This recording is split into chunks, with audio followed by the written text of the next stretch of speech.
Part 2. My husband badmouthed me to his ex behind my back, so I pretended to be the perfect wife for months.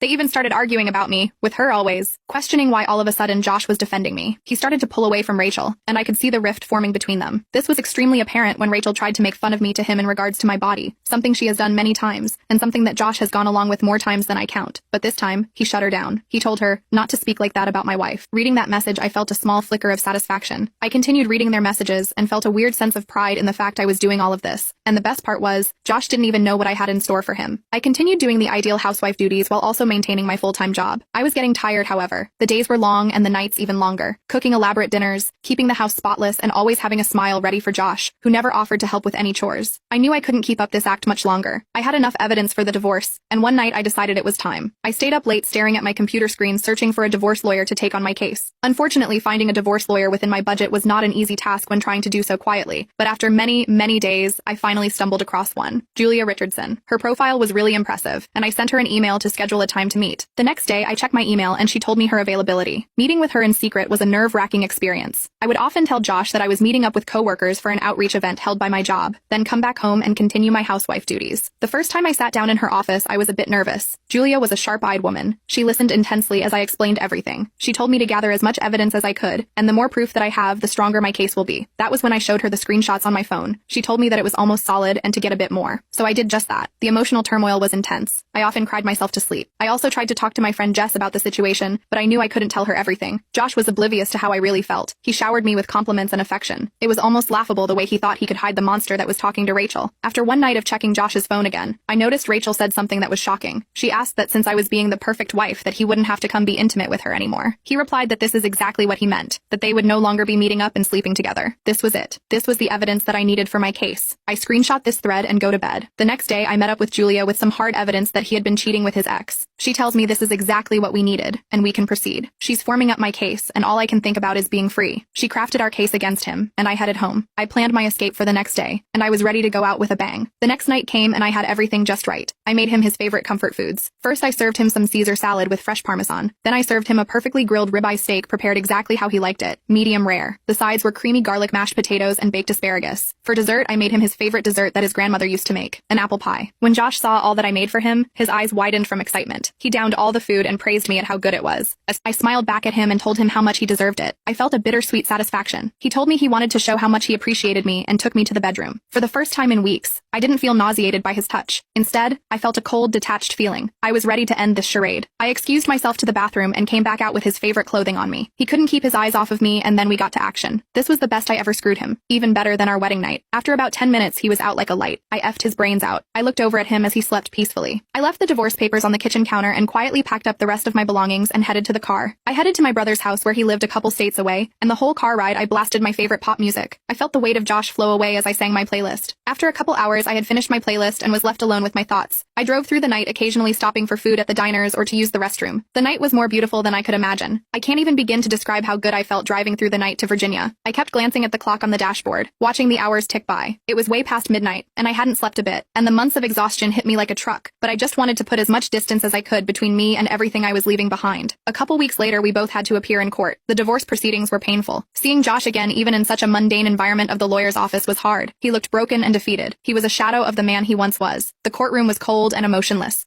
Josh would try to explain himself in court and how he had already cut ties with Rachel, but it was too late. Each time we met, he seemed to sink further into despair. I felt a bit guilty but quickly squashed it. He had brought it upon himself. Our interactions were brief and formal. Josh tried to talk to me, but I refused to engage. He would try to meet me in the parking lot asking for answers and begging to find a way to work things out. I kept my responses short and formal. The evidence I had spoke for itself. I felt that there was no need for further discussion. As the divorce drew to a close, I began to feel a sense of closure. I found a new job and was making new friends in Virginia. It was hard to finally tell Jess the full extent of our relationship, but she understood what had to be done. She still comes to visit me sometimes.